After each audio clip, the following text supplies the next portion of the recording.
আগত গ্রামবাসী, আত্মীয় স্বজন ও নাট্যপ্রেমী দর্শকবৃন্দ সকলকে সুবিরাড়া দামোদর সংঘের পক্ষ থেকে শুভ নববর্ষের প্রীতি, শুভেচ্ছা ও অভিনন্দন। আর কিছুক্ষণের মধ্যেই শুরু করছি আমাদের যাত্রাপালা সোহাগ রাতের শেষ সানাই। এই যাত্রায় আমরা নাট্য নির্দেশক হিসেবে পেয়েছি এলাকার এই প্রজন্মের অ্যামেচার যাত্রা জগতের এক অন্যতম নির্দেশক শ্রী বিপদারণ চৌধুরী মহাশয়কে। নাট্য উপদেষ্টা হিসেবে পেয়েছি শ্রী সুশীল দাস মহাশয়কে। যাত্রা শুরুর পূর্বে আমরা আমাদের ছোট্ট সম্বর্ধনা অনুষ্ঠানের মাধ্যমে আমাদের যাত্রা অনুষ্ঠানটি শুরু করব।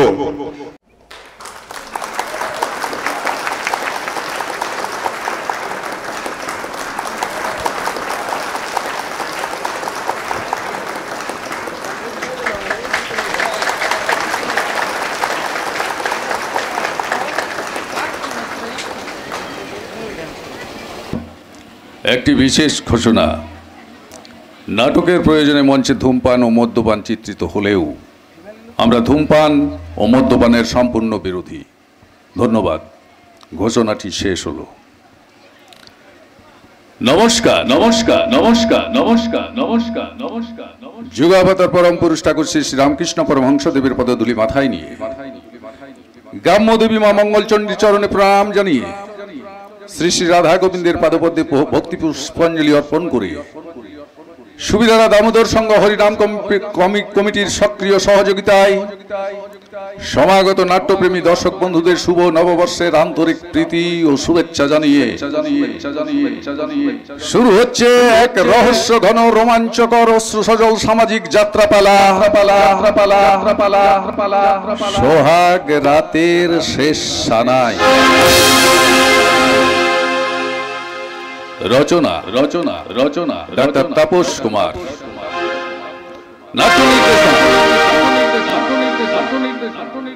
শ্রী বিপদারণ চৌধুরী।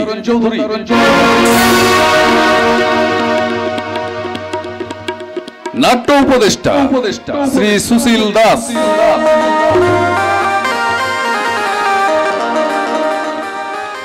সম্পাদনা শ্রী সাগর কুণ্ডু।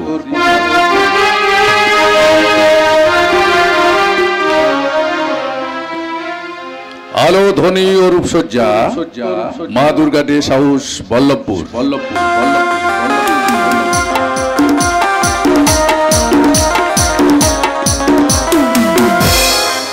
নেপথ্য কণ্ঠ সঙ্গীত সবার প্রিয় পল্টু দাস।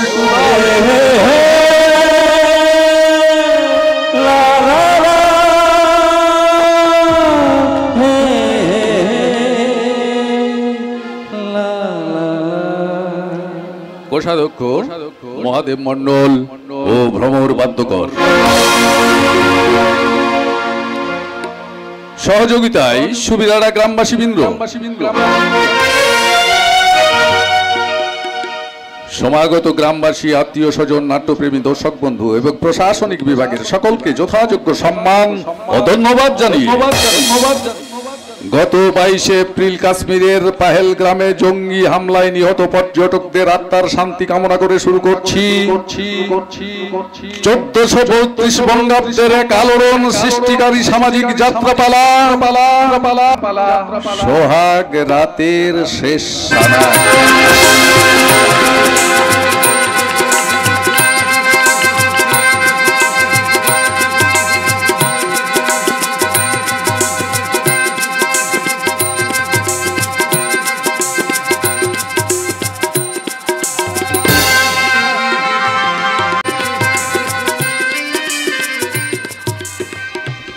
আমার বহুদিনের স্বপ্ন সার্থক করতে আমার ছোট খোকা গৃহলোক রেখে গেল, এবারে গৃহলোকটি আসবে। এত আনন্দ মাঝে আমার বুকে চোট একটা ব্যথা কাটার মতো বিড়ে আছে। বড় খোকার বিয়েটা যদি আগে দিতে পারতাম। কেমন করে পারবে? তোমার বড় খোকা যে বিশ্বের প্রতিজ্ঞা করে বসে আছে, জীবনে একটা বিশেষ দুর্ঘটনা ঘটার পর থেকে সে বিয়ে নামে শব্দটা যে তার জীবন থেকে কেটে বাঁচিয়ে দিয়েছে। জানি রে মা, আমি জানি। আর সেই জন্য তো ব্যক্তিগত সিদ্ধান্তের উপরে আমি কি হলো বলো তো বাবা?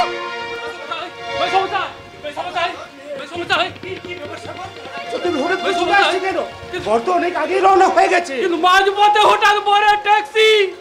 কি হয়েছে সামনে কেন বড় ট্যাক্সি? বলো বলো স্বাগতা, চোদ্দ ট্যাক্সি কি হয়েছে বলো। বড় ট্যাক্সি অ্যাক্সিডেন্ট করেছে।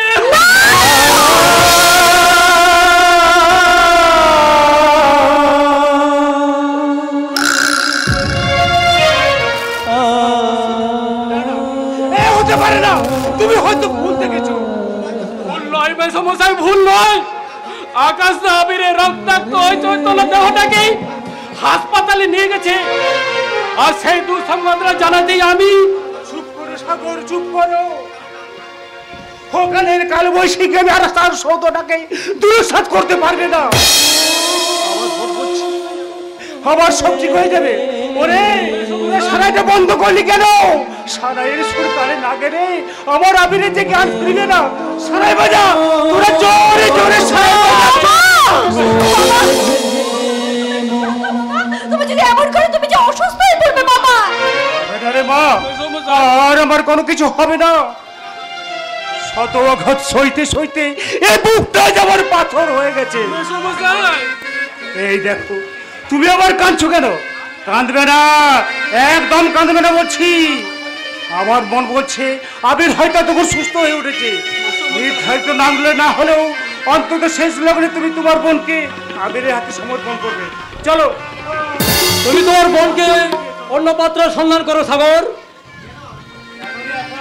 আমার আবির থাকতে তোমার আবির আর সুস্থ স্বাভাবিক হয়ে ফিরে আসতে পারবে না বাবা। আকাশ, কেন রে বদ্দা, ছোট এখন কেমন আছে বল না, কেমন আছে? কেমন আছে এই কথা বলার মতো এখন সময় নয় ম্যাডাম। তবে ডাক্তারে যা বলছে 48 ঘন্টার মধ্যে আবির বাবুর যদি জ্ঞান না ফেরে তাহলে হয়তো ওকে বাঁচানো যাবে না।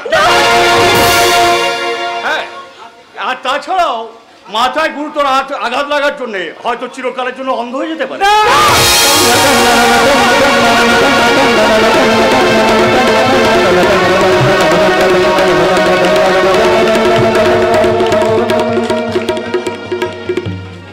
এখন কান্নাকাটি করার সময় নয় স্যার।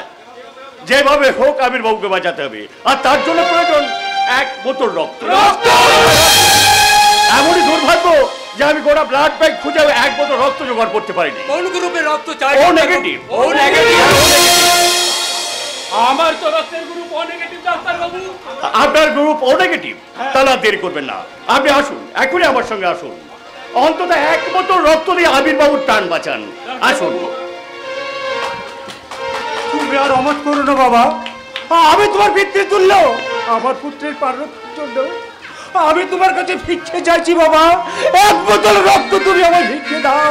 ভিক্ষে বলবেন না মেসমশাই, ভিক্ষে বলবেন না। আমির আমার মনের বাগদত্তা, তার চেয়ে বড় পরিচয় ও আমার অভিন্ন হৃদয় বন্ধু। সেই বন্ধুর প্রাণ বাঁচাতে যত রক্তের প্রয়োজন আমি দেবো মেসমশাই। তবে আপনাদের সবার কাছে আমার একটা অনুরোধ। কিসের অনুরোধ? লগ্ন ভ্রষ্টের হাত থেকে বাঁচাতে আপনি আমার বোনকে আজ রাতে গ্রহণ করুন। আকাশ দা, সাগর, না না, এ হতে পারে না। ভাইয়ের বাগদত্তাকে বিয়ে করে আমি জীবনের সবচেয়ে ভয়ঙ্কর ভুলটা আমি করতে পারবো না। কেন রে বদ্দা, তোর জীবনের একটা ভুল যদি কারোর জীবনের বসন্তের ফুল হয়ে ফোটে, তাহলে সেই ভুলটা তুই করতে পারবি না। কেন রে বদ্দা? তোরা কি ভুলে গেলি আমার সেই জীবনের চরম দুর্ঘটনার কথা, যে দুর্ঘটনা আমায় চির অবিবাহিত থাকার সিদ্ধান্ত নিতে বাধ্য করেছে? প্রয়োজনের তাগিদে এবার তোকে সিদ্ধান্ত পরিবর্তন করতে হবে আকাশ। বাবা, তুমি এই কথা বলছো? বলতে আজ আমি বাধ্য হচ্ছি রে আকাশ। শুধু আবিরের প্রাণ রক্ষা নয়, যে মেয়েটা বিয়ের সাথে সজ্জিত হয়ে লগ্নভ্রষ্টের অহংকার হাহাকার করে কাঁদছে, তার নারী জীবনের মান সম্মান রক্ষার্থে ভাইয়ের বাগদাতে জেনে তুই তাকে বিয়ে কর বাবা। যদি তুফান আসে, ঘুরে এসে পরে জানতে চায় তুফানের কথা, সাংসারিক ভারসাম্য রক্ষার অনিবার্য কারণে একটা ভয়ঙ্কর মিথ্যাকে সত্যি করতে আমরা সবাই এক বাক্যে বলবো, বিয়ের দিন রাতে লগ্নবস্থা তুফানি আত্মহত্যা করে মারা গেছে। নির্মম সত্যকে আজীবন চেপে রেখে আমি মিথ্যের অভিনয় করতে পারবো না। আকাশ, তুই আমায় ক্ষমা করো বাবা। নিতান্তই নিরুপায় হয়ে আমি এই প্রথম তোমার অবদ্ধ হলাম। কি বললি আকাশ? আমার অবাধে বাবা, বাবা বাবা, ওর কাছে ওর ভাইয়ের জীবনে কোনো মূল্য নেই। একটা অসহায় নারী মার সম্মান চেয়ে ওর প্রতিজ্ঞা রক্ষা করাই বড় হলো। বাবা, দূর হয়ে যা, দূর হয়ে যা, কোনো গাতে আজ থেকে জানবো আকাশ জীবনে আমার বাবা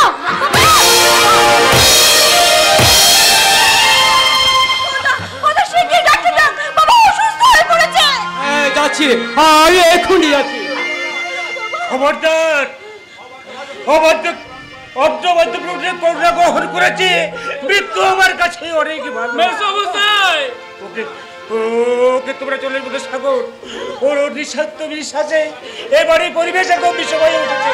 যা যা, তুই চলে যা আমার সামনে থেকে, যা তুই চলে যা, যা যা তুই। বাবা না, এমন দুঃসংবাদ তুমি দেবে না বাবা। আমি কথা দিলাম বাবা, তোমাদের সবার সিদ্ধান্ত অনুযায়ী আমি আবিরের বাধ্যতাকে বিয়ে করব। এমন হাসি আছে বেদনা মনে হয়, এমন হাসি আছে বেদনা মনে হয়, জলে ভরে সুখে দে সুখে দে এমন হাসি আছে বেদনা মনে হয়, জলে ভরে সুখে দে সুখে দে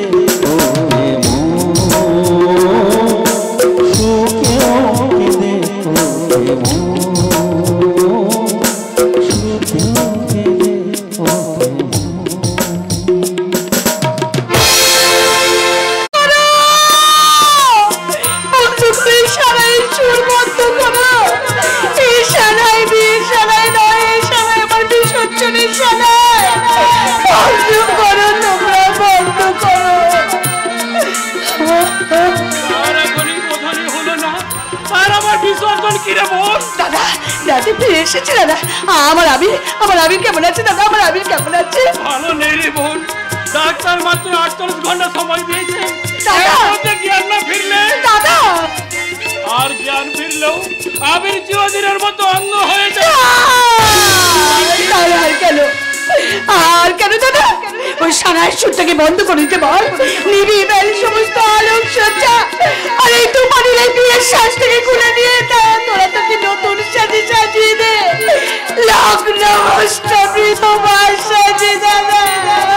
না রে বোন, ও তাই তোর জন্য নয়, তাই তো তোর জন্য আবার আমি নতুন পাত্র খুঁজে এনেছি।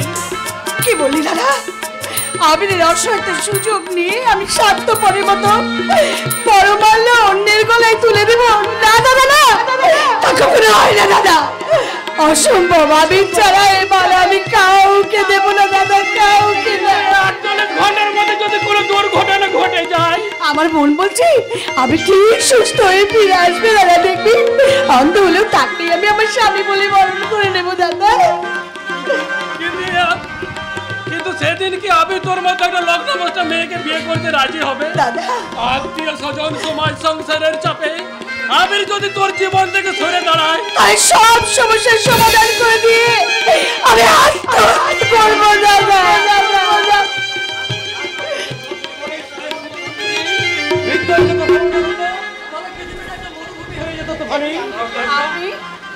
আপনি এখানে? ডাক্তারের চোখে জল আর কাকুতি মিনতি সহ্য না করতে পেরে উনি এখানে ছুটে এসেছেন। কিন্তু কেন এসেছেন? ভাগ্যের পরিহাসে তাই আত্মীয় স্বজন পরিবর্তনদের সমস্যা সমস্যা বিদ্রুপকে উপহাস করেও আমি তোমাকে লগ্নভ্রষ্ট হাত থেকে বাঁচাতে উদ্ধার করতে এসেছি। ভাইয়ের বাধ্যতাকে গ্রহণ করতে আপনার বিবেকে বাঁধবে না? হ্যাঁ, বিবেক আজ আমার কর্তব্যের কোষাঘাতে জর্জরিত। ভাইয়ের সামনে আপনি আমাকে স্ত্রী পরিচয় দিতে পারবেন? হ্যাঁ পারবেন, আকাশ থেকে পারতেই হবে। যদি দরকার হয় তাহলে জীবন নাটকের সত্যের গতিপথটাকে পাল্টে নিয়ে গিয়ে আকাশ থেকে ঝাঁপ দিতে হবে মরুভূমিতে। মিথ্যার মরুভূমি, ছলনার মরুভূমি।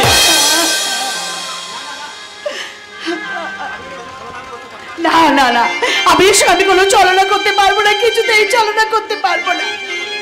যদি যদি সে কখনো কোনোদিন আমার কথা জানতে পারে, সেদিনকার অন্ধত্বের সুযোগে তাকে নিয়ে একটা মিথ্যে নাটক সাজিয়ে আমরা বলবো তোর বাগদত্তা তুফানি বিয়ের রাতে আত্মহত্যা করেছে। না না, আপনাদের সাজানো সেই নাটকের একটা চরিত্র হয়ে আমি চোখের জলকে উপহার নিতে রাজি নই।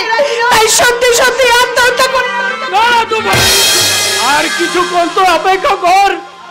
আত্মহত্যা করার আগে তুই আমার এই মোরা মুখটা দেখে যা। দাদা শান্ত হও ভাই, শান্ত হও। এরপরে কি শান্ত হওয়া যায় আকাশ দা? ভাগ্যের বিড়ম্বনা সবকিছু এলোমেলো হয়ে গেল। কি আমি দায়ী? বোনকে লগ্ন বয়সের হাত থেকে বাঁচাতে নতুন পাত্রের সন্ধান আনাও কি আমার অপরাধ? আমার জীবনে হতাশা তুফান তুলে দিয়ে তোমরা সবাই বাহবা কুড়াবে, তাই না? না,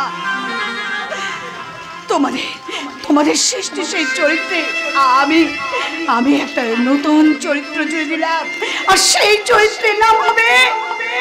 তুই আমায় কোথায় দেবো? আকাশ দেখি তুই থাক সাগর। আকাশ তো আর আবির নয় যে কারো মনে নতুন করে রং ছড়াবে। আকাশের এই ফাঁকা অন্তরটা ফাঁকাই থাক না। দাঁড়ান আকাশ বাবু, দয়া করে যখন এসেছেন তখন আমাকে লগ্ন বস্তার হাত থেকে আপনি আমাকে মুক্তি দিন। তুফানি, তুফানি, তুফানি বোন আমার, আকাশদাকে বিয়ে করে তুই অনেক সুখী হবি, অনেক সুখী।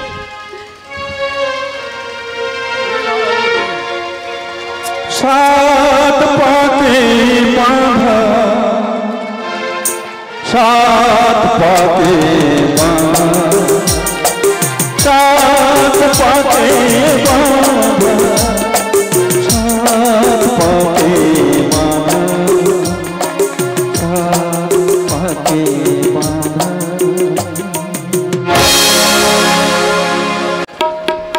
বাজবে না, ও সারাগার বাজবে না, ওই খুশির সানায় সুরের মাঝে আমি কান্নার সুর মিশিয়ে দেবো, ওই আনন্দের মাঝে আমি ছড়িয়ে দেবো মুঠো মুঠো হাহাকার। পারবেন না, ওই শুনছেন না? থেমে যাওয়া সানাইটা সালা নতুন করে খুশির গান গাইতে শুরু করেছে। জানি কালিয়া জানি, ভেবেছিলাম তোমার জীবন নাটক থেকে আমি নামক ক্যারেক্টারকে আউট করে আমি নিজেই রঙ্গমঞ্চে, কিন্তু কেন জানি না আজকাল আকাশটা হঠাৎ নিজের বন্ধুকে ভক্ত করে তোমার আমার পথ থেকে সরিয়ে নিল।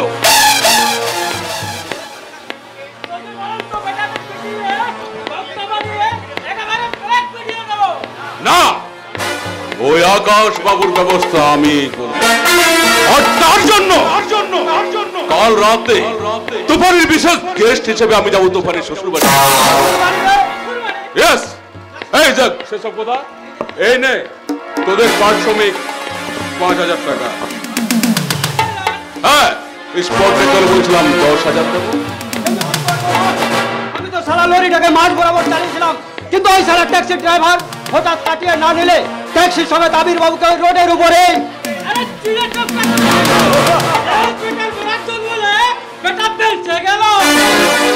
ভাবেশ রে বিল্লু, কাল তোদের আমি নতুন কাজ দেবো, আর কাজ যদি সাকসেস করতে পারিস তা তোরা পাবি আরো 5,000 টাকা। হ্যাঁ, এই নে 2,000 টাকা অ্যাডভান্স।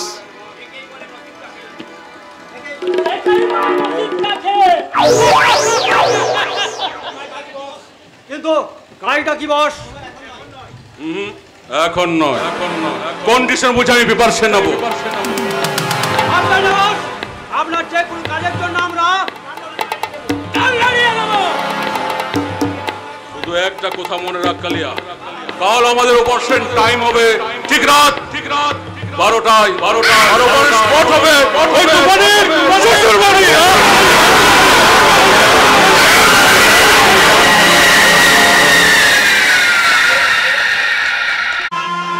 না, কখনোই তুফানিকে নিয়ে আমি মধুনিশি যাপন করতে পারবো না। কেমন করে পারবো? দুটো দিন আগে যাকে ভাইয়ের বাগদত্তা ভেবে স্নেহের চোখে দেখতাম, আজ কেমন করে তার হাত ধরে নির্লজ্জের মতো বলবো তুফানি আমি তোমায় ভালোবাসি। ও গো ঈশ্বর, তুমি আমায় বলে দাও, বলে দাও, বলে দাও, বলে দাও, বলে দাও, এখন আমি কি করি? কি তুমি কাঁদছো? তোমার চোখে জল? তুফানি, আজকের বিয়ের রাত কখনো কি কানতে আছে? আজকের বিয়ের রাতটা হলো মধুর রাত। প্রত্যেকটি নারী পুরুষের জীবনের একটা শুভ সুন্দর রাত। সেই রাত দিয়ে শুরু হয় স্বামী স্ত্রীর আসল সম্পর্ক। সেই রাতে চোখে জল ফেলে কখনো কি শুভরাতকে কখনো অশুভ করতে আছে? তোমার কাছে মধুময় হয়ে এলো, আমার কাছে যে বিষময় হয়ে উঠছে তোফানি। তোমার কাছে গিয়ে দাঁড়াতে চেয়েছি, তখনই আমার আহত বিবেক আমার চিৎকার করে বলছে এ অন্যায়, এ মহাপাপ। না গো না, না গো না, তুমি এমন কথা বলো না গো, এমন কথা। আজ আমাদের সোহাগরাত, দেখো ওই সোহাগরাতের সানাইটা কেমন সুন্দর মধুরভাবে বেজে আমাদের সোহাগরাতটাকে আরো মধুময় করে তুলেছে। দেখো দেখো, হ্যাঁ এসো, আজকে সমস্ত দ্বিধা সংকোচকে দূরে ফেলে তুমি আমার হাতে হাত রেখে গাইবে। এসো, গাইবে নাও, আগে মিষ্টি জল দিয়ে খাও।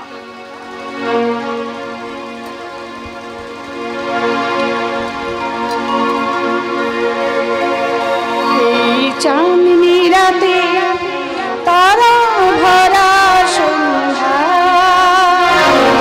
তোমার আমার মিলন নিশি ভোর নাহি যেন।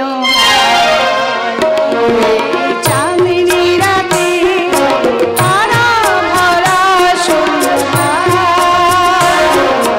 তোমার আমার মিলন নিশি ভোর নাহি যেন।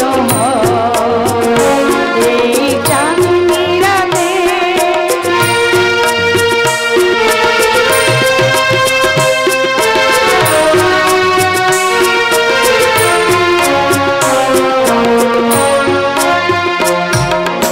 যদি ঘুমের ছায়া নামে গো দু চোখে বেয়ে,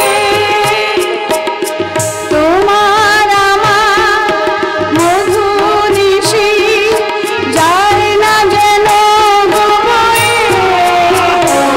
যদি ঘুমের ছায়া চাঁদের জোছনা বেয়ে,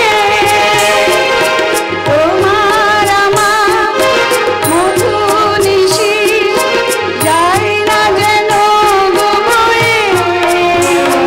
এসো হাতে হাতে মধুরাতে, এসো হাতে হাতে রেখে মধুরাতে জীবন সোনালি ধরি। এই চাঁদনি রাতে তারা ভরা সন্ধ্যা, তোমার আমার মিলন নিশি ভোর নাহি যেন। এই চাঁদনি রাতে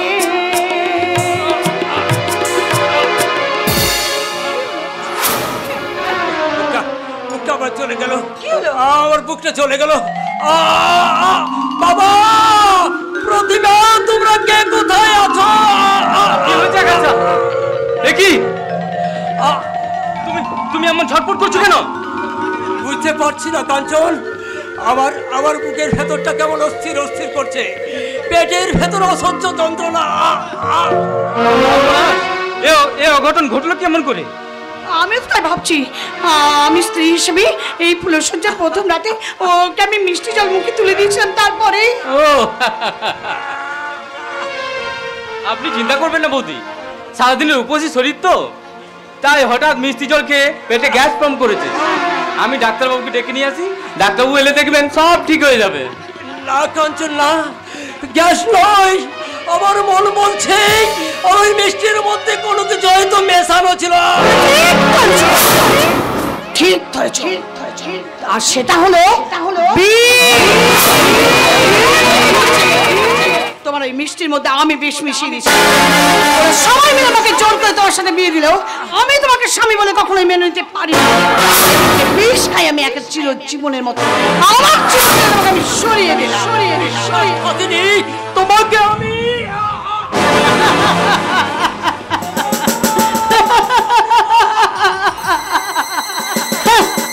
বিয়ে, ফুলসজ্জা, সোহাগরাত, আমার স্বাধীন সত্তাগুলোকে খুন করে আমাকে একটা পাক মাটির পুতুল বানিয়ে সবাই নিজের ইচ্ছা মতো তোমাকে নাচাবে না। আমি বিষ ঠেলেছি, বিষ। এই সংসারে পুরো বিষ ঠেলে ওই ওই আদর্শ চৌধুরীর সুখের সংসারটা আমি বিষে বিষে একবারে চর্চর করে শেষ করে। কাজ ফিনিশ তো তুফানি? হ্যাঁ কল, তোমার কথা মতোই আমি একেবারে কাজ ফিনিশ করে দিয়েছি।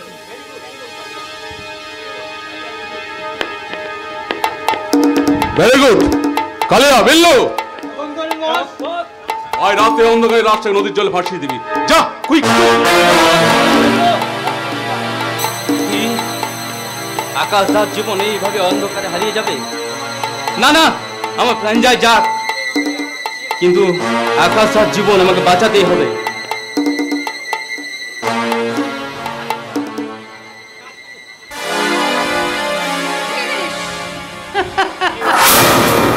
এবার তোমার মনোবিদের একটু জায়গা পাবে তো তুফানি? ও সে ভাবনা পরে ভাবো, এখন আমি একটা নতুন নাটক সাজাতে হবে।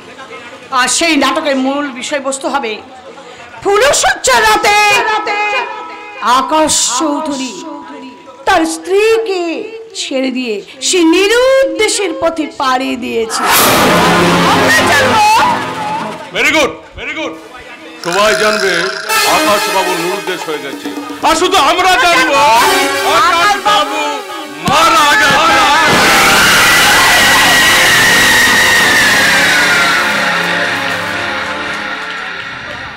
কি করলাম আমি? নারী হয়ে আমার সাথে সিঁদুরটাকে এভাবে মুছে দিলাম? না না, আমি ঠিক করেছি, ঠিক করেছি। আমি ছাড়া কারো দেওয়া সিঁদুর আমি সিঁদুরতে পরবো না, কিছুতে না।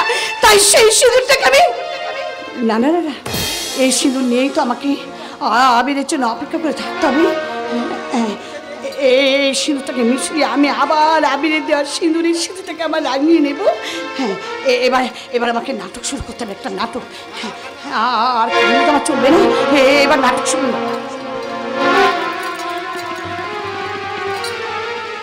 প্রতিমা,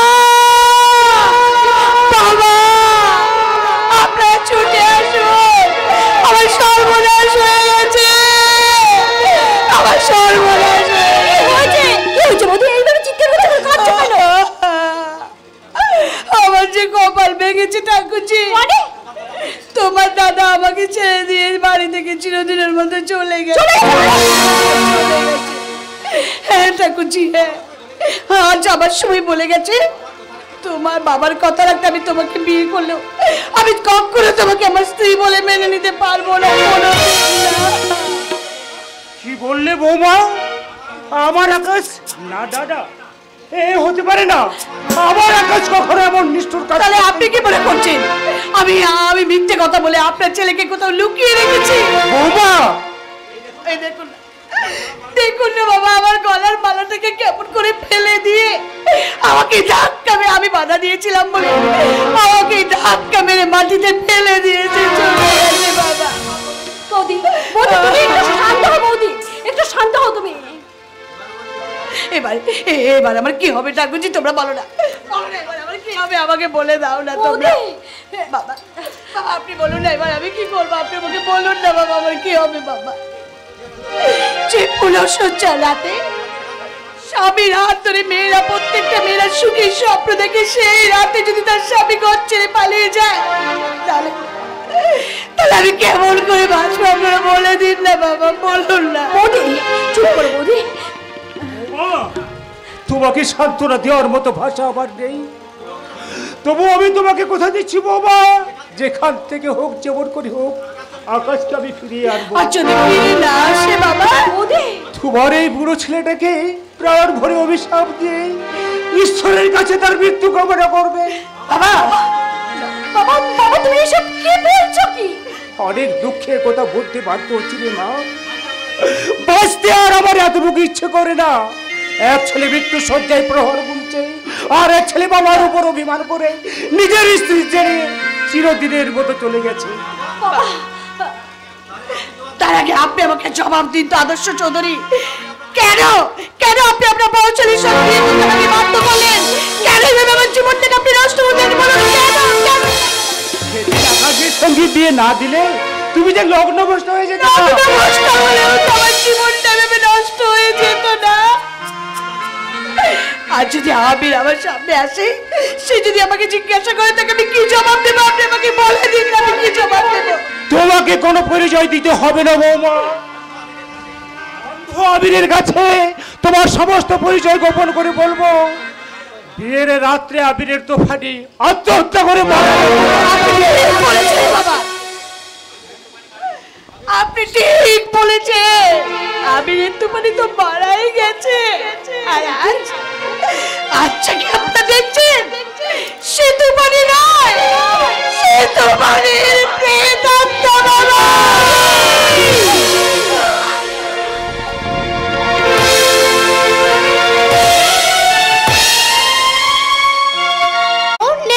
আমি আজ আমার প্রোগ্রাম ক্যান্সেল করলাম। আজ আমি কিছুতেই সিনেমায় যাব না। Oh, my sister, only 10 minutes. I am a doctor. It is my responsibility. তুমি তোমার রেসপন্সিবিলিটি নিয়েই থাকো। কত আশা করে আজ সিনেমায় যাওয়ার প্রোগ্রামটা করলাম, তার মাঝেও কিনা তোমার পেশেন্ট দেখা যায়। কি করব বল? আমাদের ঠিক সেই এক অবস্থা। সে ঠিকই স্বর্গে গেলেও ধান ভানতে হবে। একটা কল ছিল, তাই ভাবলাম এই সিনেমা দেখতে যাওয়ার সময়তেই তাকে একবার দেখে যাই। তুমি যা খুশি করো, কিন্তু শো স্টার্ট হয়ে গেলে আমি কিন্তু আর সিনেমায় ঢুকবো না, এই আমি বলে দিলাম।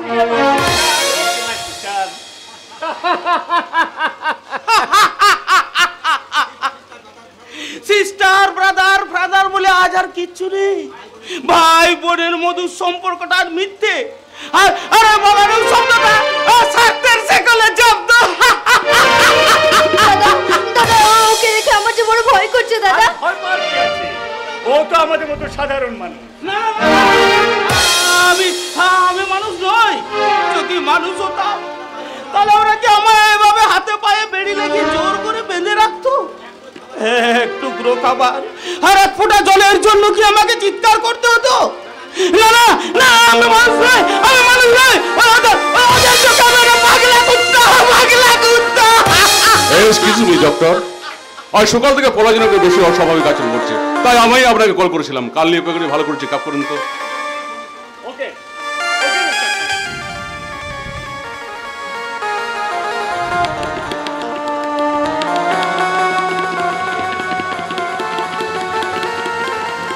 কেমন দেখলেন ডক্টর?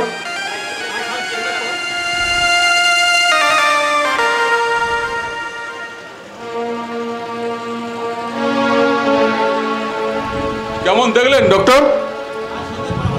হ্যাঁ, আজ সন্ধ্যার পর আপনি আবার চেম্বারে আসুন। যা বলবার আমি ওখানেই বলবো। ওকে ডক্টর। হ্যাঁ, বাই দা বাই। তবে একটা কথা, হ্যাঁ বলুন। কোনোভাবে যেন ওর টেনশন না বাড়ে। ও মুহূর্তের টেনশন কিন্তু ওর ব্রেনের মারাত্মক ক্ষতি করতে পারে। ওকে ওকে ডক্টর। তাহলে আমি চলি, নমস্কার। টাটা। হ্যাঁ,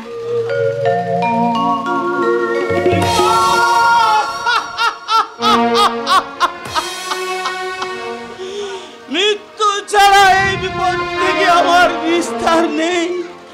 নিয়তির নির্মম অভিশাপে যে আমার জন্ম। তাই তো তাই তো তাই তো ওই পৃথিবীর সুখের আলো আমার জীবনে একটু শান্তির প্রদীপ জ্বালাতে পারে না। মামু সারা,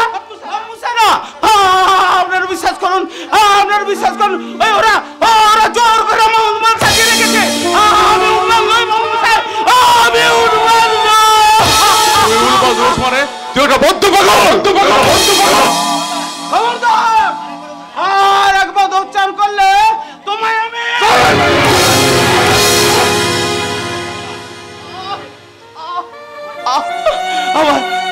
আমায় তুমি মারলে না, আমি তোকে মারিনি। এটা আমার ফার্স্ট এন্ড লাস্ট ওয়ার্নিং রে পাগলা। কি বললে? আমি আমি পাগল, সম্পূর্ণ সুস্থ স্বাভাবিক হলো আমার বাবা প্রাণকৃষ্ণ হালদারের সাজানো নাটকে আজ আমি একটা বদ্ধ উন্মাদ। আমার সমস্ত কোথায় যেন আজ পাগলের পোলা আমার স্বাভাবিক। তাই তুই সম্পূর্ণ স্বাভাবিক সত্য কথা বললো, তোর কথা কেউ বিশ্বাস করবে না রে। তোমরা অনেক পাপ করেছো শয়তানের দল, বহু অপরাধের সাক্ষী হয়েও আমি তোমাদের আদালতে তুলতে পারিনি। পাগলের লেবেল লাগিয়ে তোমরা আমার সমস্ত সত্যকে পাগলের পোলা বানিয়ে দিয়েছো। আর সেই তোমাদের সাজানো পাগল সেজে আজ আমি তোমাদের কঠিন সাজা দেব।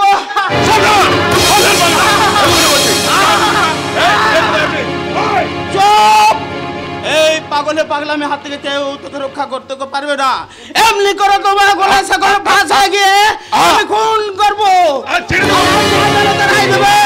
একমাত্র উন্মাদের উন্মাদনা নিচক একটা দুর্ঘটনা। বলছি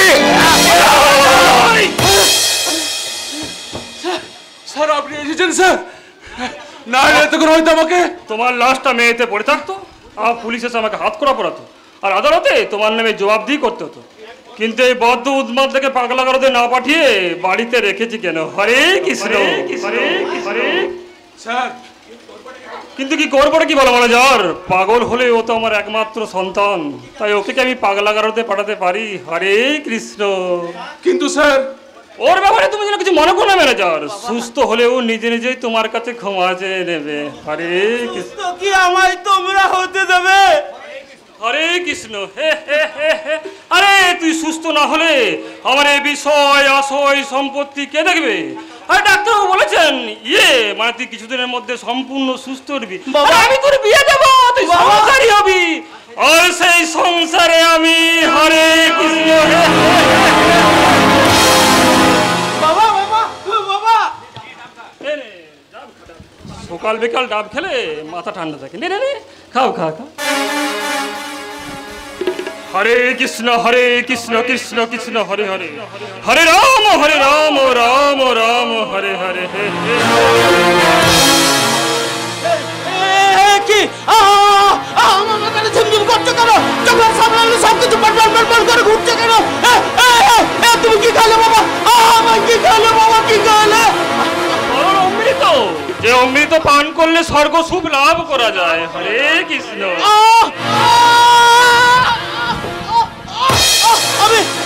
আমি সুগার দাঁড়াতে পারছি না কেন?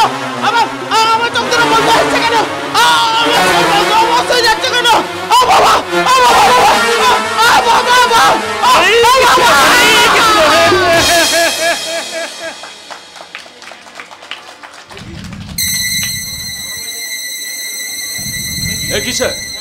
জ্ঞান হারিয়ে ফেলেছে। শুধু জ্ঞান নয় ম্যানেজার, এবারও ধীরে ধীরে পুরো স্মৃতি শক্তিটাই হারিয়ে ফেলেছে।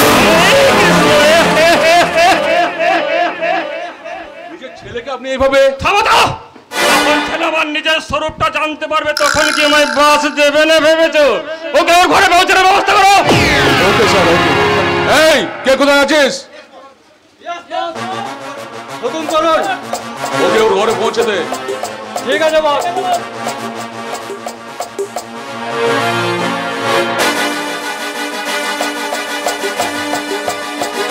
বলয় আমার একমাত্র পুত্র এবং আমার সকল দুষ্কর্মের সাক্ষী, তাই তোকে বাঁচিয়ে রাখতেও কষ্ট হয়, আবার মেরে ফেলতেও। তাই তোকে সারা জীবন উন্মাদ বানিয়ে। হরে কৃষ্ণ। নমস্কার মাওলার মশাই। কে তুমি? আগে আমার নাম শ্রীযুক্ত গণেশ গড়গড়ি, শ্রীযুক্ত দশরথ গড়গড়ি। দশরথের পুত্র তো গণেশ নয় বাবধন। আমার পিতা সে দশরথ নয় মাওলার মশাই, তুড়ি তুড়ি হালদার মশাই। তবে শুনেছিলাম ছোটবেলায় আমার চেহারা নাকি খানিকটা গণেশ ঠাকুরের মতো দেখতে, তাই আমার পিতামহ মাননীয় শ্রী কৈলাসপতি গড়গড়ি আমার নাম দিয়েছেন গণেশ। বাবা আবার কৈলাসপতি? তা বাবা গণেশ, তোমার ওই সুরটি গেল কোথায়? কি যে বলেন মাওলার মশাই, সুর থাকলে আমি তো একেবারে সিদ্ধিদাতা হয়ে যেতাম। তা বেশ বেশ বেশ, এবার বলো তো কে তুমি আর কি উদ্দেশ্য বা তোমার এখানে আগমন? আগে আমি ঘটক। আগে হ্যাঁ, অতি বিশ্বস্ত সূত্রে আমি জানতে পারলাম আপনি নাকি একজন উপযুক্ত পাত্রীর সন্ধান করছেন। পাত্রী? এই যে কই দেখি দেখি। এই যে এই ছবিটা দেখছেন, এর নাম খান্দিবালা দাস। দুই সন্তানের জন্ম দিয়ে স্বামী পটল তুলেছি। বলো কি হে? আর এই যে এই ছবিটা দেখছেন, এও বিধবা, নাম কামিতারা। দুজনেরই বয়স 45-এর মধ্যে। দুজনকে আপনার সঙ্গে মানাবে ভালো। সেটাই তো। আরে মশাই, সেটা তো আগে বলবেন, তা আপনার ছেলের জন্য কেমন পাত্রী চাই বলুন? রোগা মোটা, বিবাহিতা, অবিবাহিতা? থামো থামো থামো, তোমার আর পাত্রী খুঁজতে হবে না, আমার পাত্রী খোঁজা হয়ে গেছে। হালদার সাহেব, তারপর ওদের খবর কি বলো? बहुत अच्छा खबर साहब, আপনি जैसा छोकरी চেয়েছিলেন ये बिल्कुल ऐसा ही হবে। খুব ভালো করেছেন। বেটা বোধহয় আমার শিকারে ঢিল মারতে এলো। কিন্তু লড়কি নিয়ে কি হবে স্যার? আমি ভাবছি পলয়ের বিয়ে দেব, তাই শেঠজিকে আমি একটা মেয়ের খোঁজ করতে বলেছিলাম। পলয়ের বিয়ে? বিয়েটা হবে অবশ্য নকল। শুধু পলয় জানবে ছোটবেলায় ওর মা কোনো এক বান্ধবীর মেয়েকে তার বিয়ে করার প্রতিশ্রুতি দিয়েছে, আর আমি কেবল সেই কথা রাখার চেষ্টা করছি। বর্তমানে ওই শেরজির খুঁজে আনা মেয়েটি হবে পলয়ের মায়ের বান্ধবীর একমাত্র নাতনি কন্যা। হরে কৃষ্ণ। হে আপনি जैसा छोकरी চেয়েছিলেন ये बिल्कुल ऐसा ही হবে। वो छोकरी देखते भी फर्स्ट क्लास और बॉडी भी एकदम फर्स्ट क्लास, एकदम बिल्कुल ईरानी लड़की আছে হালদার সাহেব। আরে তা কোথায় কোথায় তোমার সেই ইরানি সুন্দরী, আর কি যেন নাম তার? মিস আলিশা। আলিশা? लैला मैं लैला ऐसी हूँ लैला, हर कोई चाहे मुझसे मिलना अकेला है। लैला मैं लैला लैला ऐसी हूँ लैला, हर कोई चाहे मुझसे मिलना अकेला, जिसको भी देखूं दुनिया भुला दूं, मजनू बना दूं, ऐसी हूँ लैला। लैला मैं लैला लैला ऐसी हूँ लैला, हर कोई चाहे मुझसे मिलना अकेला। लैला मैं लैला हूँ लैला ऐसी हूँ लैला, हर कोई चाहे मुझसे मिलना अकेला है। लैला मैं लैला लैला। এটা স্বর্গ না মত তো কিছুই বুঝতে পারছি না। क्या साहब ये छोकरी চলবে তো? চলবে কি শেরজি? আরে এটা একেবারে দৌড়াবে। হরে কৃষ্ণ। হে হে হে হে হে। একটা কথা মালদার মশাই, আপনার ছেলের জন্য আমি পাত্রী জোগাড় করে দিই, এই মেয়েটাকে আমায় দিয়ে দিন। এ ছবি তুমকা দেবে? হ্যাঁ শেঠজি, দুঃখের কথা কি বলবো মাইরি, আমার এই ৬২ বছর বয়সে আমি বহু ঘটকালি করেছি, কিন্তু নিজের বিয়ের কথা আমি কখনো ভাবিনি। আজ এই মেয়েকে দেখে আমার যৌবনটা যেন টগবগ টগবগ করে ফুটছে। এই মেয়েকে আমি বিয়ে করবো মালদার মশাই। আরে বুদ্ধা, और एक कदम आगे बढ़ ले, ये चक्कू तुम्हारे सीने में चलिए दिबे। हाँ भाग साल भागছি বাবা ভাগছি। তবে তুমিও শুনে রাখো শেঠজি, এই মিয়া বিবি যদি রাজি থাকে তোমাদের মতো এই পাজির দল আমাদের কিচ্ছু করতে পারবে না। আসি প্রাণেশ্বরী, আবার দেখা হবে। পাগল একটা। আচ্ছা এবারে বলুন তো শেঠজি, আমাকে নিয়ে আপনারা ঠিক কি করতে চাইছেন? ইয়ে মানে আমার ছেলের সঙ্গে তোমার বিয়ে দেবো। শেঠজি যে বললেন আমাকে নিয়ে আপনারা কি যেন অভিনয়। হ্যাঁ অভিনয় অভিনয়। আমার ছেলে পলয়ের সঙ্গে হবে তোমার নকল বিয়ে, আর প্রতি রাতে আমার রুমে হবে তোমার ওভার ডিউটি। হ্যাঁ, আর এর জন্য তুমি প্রতিদিন পাবে 500 টাকা করে। 500? হ্যাঁ 500। তাহলে তুমি আমার প্রস্তাবে রাজি? বেশ, আমি আপনার প্রস্তাবে রাজি রাজি।